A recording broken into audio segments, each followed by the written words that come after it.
సన్మాన్య ప్రధానమంత్రులు అయినటువంటి నరేంద్ర మోదీజీ గారు నిన్న ఎడ్యుకేషన్ మినిస్టర్ అయినటువంటి ధర్మేంద్ర ప్రధాన్ రిజైన్ చేసినప్పటికీ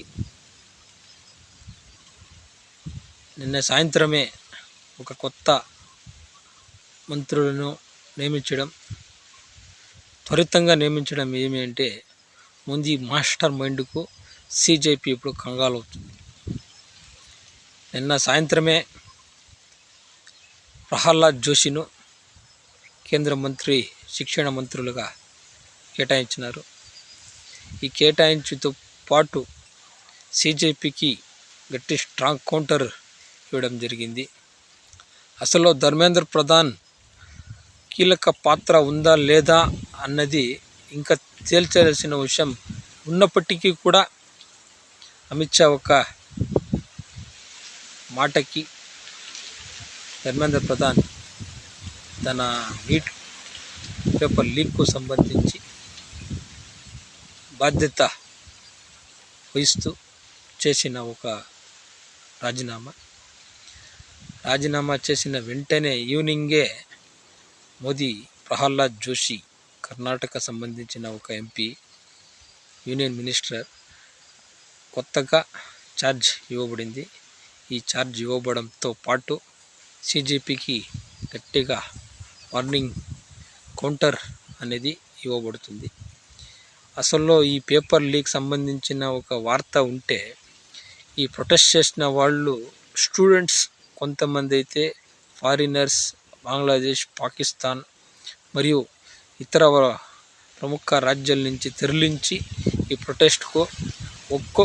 ప్రొటెస్ట్కి సంబంధించిన విషయం విడిచిపెట్టి మరికొన్ని ఎక్స్ట్రా డిఫెన్స్ అనేది చూస్తారు.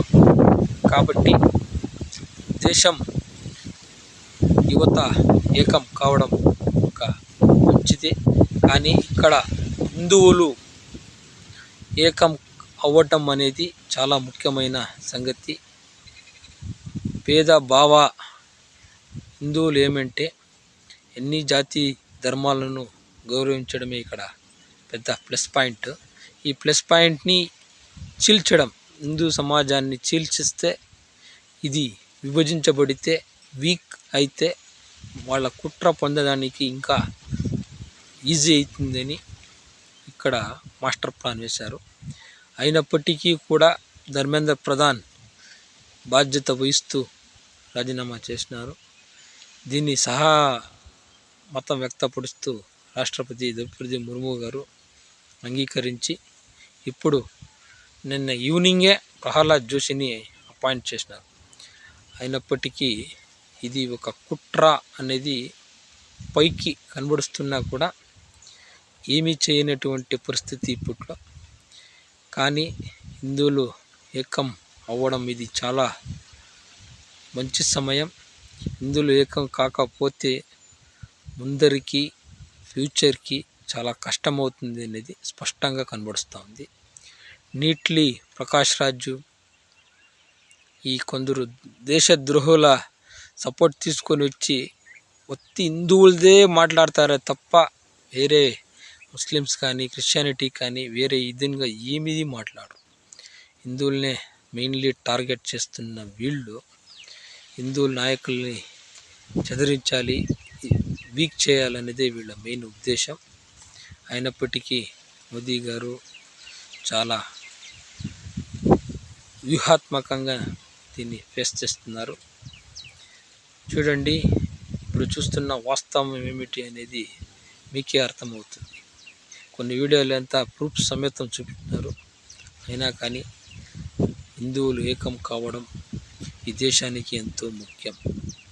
లేదు అంటే హిందువుల్ని ఈ దేశంలోనే నాస్తికులు అనే వీళ్ళని ఇంకా దిగజార్చే మట్టానికి దిగుతారు. అలాంటి హిందువుల ఐకమత్యం లేనప్పుడు దాన్ని ఈజీగా డిబేట్ చేయాలనే ఒక ఉద్దేశం ఇక్కడ కనిపిస్తుంది.